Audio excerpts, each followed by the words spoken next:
Masjid Istiqlal. Salah satu masjid terbesar di Indonesia ini merupakan salah satu rumah ibadah umat muslim yang selalu ramai dikunjungi di setiap perayaan hari besar keagamaan. Allahu Akbar, walillahil hamd. Dibangun tahun 1961, masjid yang diprakarsai oleh Kiai Haji Wasid Hasim, Menteri Agama RI pertama ini, sekaligus menjadi maskot wisata religi ibu kota. Masjid Istiqlal berdiri megah di atas bekas tanah benteng Belanda seluas 12 hektar. Masjid ini dapat menampung lebih dari 200.000 jamaah.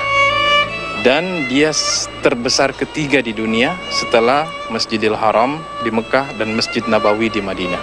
Karena kita tahu tidak ada lagi masjid yang bisa menampung 200.000 selain Masjid Istiqlal yang ada di Indonesia. Masjid Istiqlal menjadi contoh sebuah karya pluralisme. Arsitektur masjid ini didesain oleh Frederik Silaban yang merupakan penganut agama Kristen Protestan. Di tangan Frederik, Masjid Istiqlal dibangun dengan banyak keunikan. Di antaranya adalah ada banyak ventilator udara, sehingga sirkulasi udara di dalam bangunan tetap terjaga. Masjid Istiqlal pun tidak menggunakan pendingin ruangan. Masjid ini material yang digunakan hanya menggunakan marmer, ya, lokal marmer dari Tulungagung, Surabaya, dan stainless steel. Tidak menggunakan material dari kayu. Dia AC-nya alami, jadi sirkulasi udaranya alami. Tokoh-tokoh di balik pendirian Masjid Istiqlal ini tidak hanya didominasi oleh kaum muslimin, ya, oleh orang-orang, tapi ada juga non-muslim yang berpartisipasi. Seperti contohnya arsitek masjid ini, yaitu Bapak Insinyur Frederik Silaban. Beliau seorang Kristen, ya.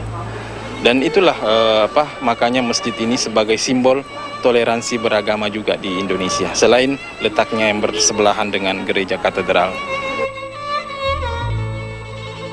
Kondisi bangunan Masjid Istiqlal di bagian dalam sangat kokoh dan teduh. Siapapun yang berada di dalamnya akan merasa nyaman. Karena saya pertama kali, jadi saya takjub. Dan ternyata ya bagus ya, megah. Kalau menurut pendapat saya agak kurang bersih ya. Kalau kita sholat di sini itu rasanya nyaman banget. Kalau kekurangannya ya saya pikir saya belum merasakan itu, karena yang penting kan kita bangunannya itu kuat, konstruksinya bagus, bisa melaksanakan ibadah dengan nyaman. Namun Dewan Pengurus Masjid menyayangkan sikap pengunjung yang tidak taat akan aturan yang berlaku di area masjid. Misalnya setiap pengunjung wajib menitipkan barang di tempat yang tersedia. Kenyataannya, banyak pula warga yang melanggar. Hasilnya, tidak sedikit pengunjung yang mengeluhkan kehilangan barang bawaan mereka.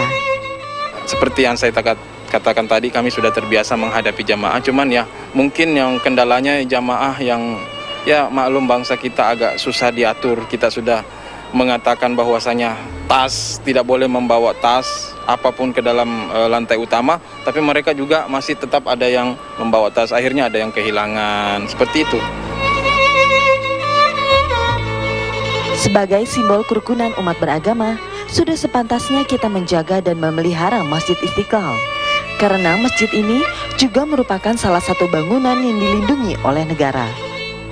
Dari Jakarta, Vivin Lizeta, Eriko TV One mengabarkan.